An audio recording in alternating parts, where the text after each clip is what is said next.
This is a story about teenagers. A story about the time between adulthood and childhood. A story about the teenager we know it and how they've developed over time. Technological advances, improved medicine, and widespread urbanisation have all allowed for the teenager to emerge in society and prosper. But have these changes created a better life for teens?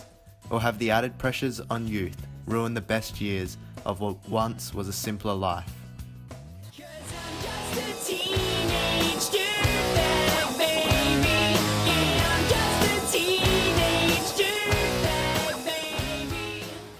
Growing up, it's been one constant in the history of human existence. Everyone has had to, and will have to, transition from childhood to adulthood and make the leap to the real world, leaving behind the comforts of life at home and finding their place in our busy world. Historically, due to circumstance, children never had a teenage period. They were children and then suddenly adults who worked hard, physical, labour-filled lives, and the average life expectancy was extremely low. However, following the Industrial Revolution, working conditions began to change, as did the manner in which children became adults, setting the foundations for the teenage movement.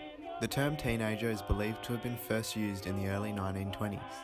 In 1944, Life magazine described to its readers that there is a time in the life of a young person where the most important thing in the world is to be one of a crowd of other young people, and to act, speak, and dress exactly as they do.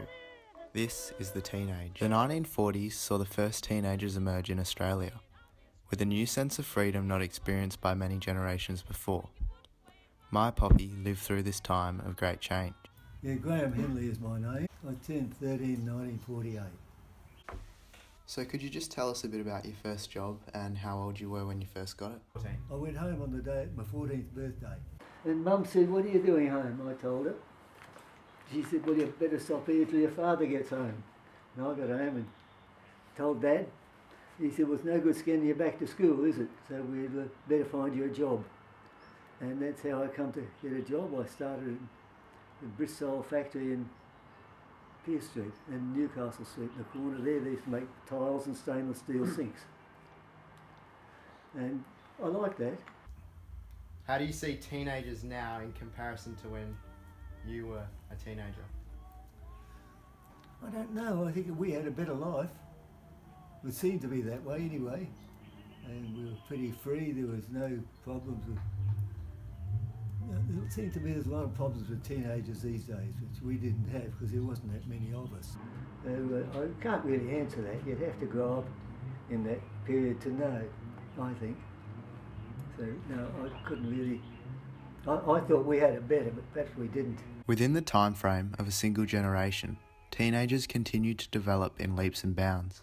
The 1970s saw a time of great social change for a variety of different groups, and teenagers greatly benefited from this. This excerpt. Teenagers are no longer merely adolescents. Today, they are well on the way to becoming a distinctive social class. Was from the Australian Labor Party's 1972 election campaign, led by Gough Whitlam. The success of this campaign showed the power the youth held in society, with the Labor Party winning the election. Shortly after, in 1973, the voting age was reduced from 21 to 18, granting further responsibility in youth and recognising their importance in society. I'm Rod Henley. I became a teenager when I was 13 in 1979. Halfway through my teenage years, I got a job at Coles. And I used to earn about $80 a week, and that was a lot of money, and well, for me in my age. And so in my later high school years, I always had a lot of money. Used to like go to the city and buy records, and used to play that game Dungeons and Dragons. I reckon my childhood was better than what I see teenagers having now. I mean, it's probably not true. We didn't have the internet and all that stuff. I mean, everyone's just got their face stuck in their phone, and it's like there's nothing else except the internet. But I think there's more pressure on kids nowadays. I seem to think that I had a lot less pressure than what appears now. Maybe there's a lot more expected of people nowadays. Everything seems a bit harder. Yeah.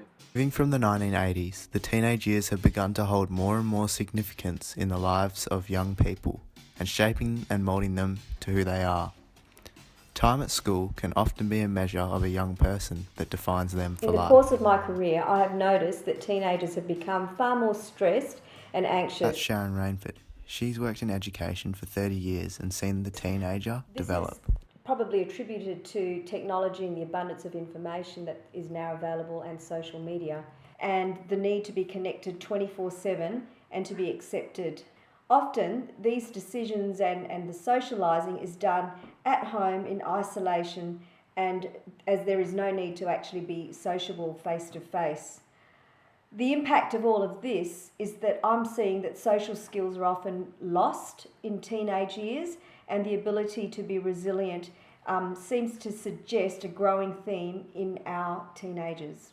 This has got to have a detrimental effect to society.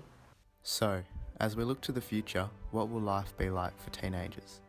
Will they perhaps continue to face the pressures of today? Or will they enjoy some of the freedoms of yesteryear?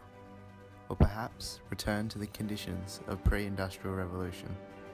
Only time can tell.